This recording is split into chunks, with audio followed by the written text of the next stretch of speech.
L'OTAN est mort. L'OTAN, c'est quoi? C'est l'assurance que l'Amérique viendra. Déjà, on s'est posé la question pendant Trump 1.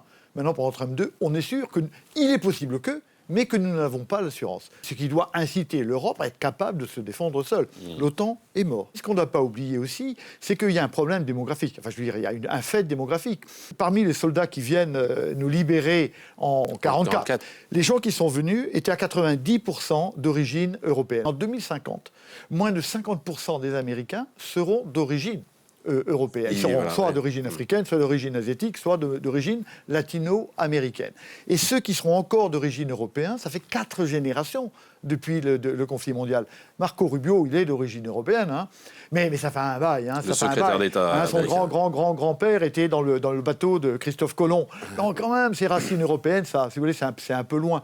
Et donc, il y avait une espèce d'attachement charnel, je dirais, entre l'Amérique et la grand-mère patrie. Ça, c'est fini. Et ce qui est fini aussi, c'est simplement les intérêts économiques qui ont largement diminué. Donc, il est temps de rendre compte qu'il n'y a plus de convergence entre les intérêts américains. On n'est pas opposés, mais il n'y a pas de convergence entre les intérêts américains et les intérêts européens. Et que quand il faudra choisir, les Américains choisiront dans l'intérêt de leur nation, ce qui est normal.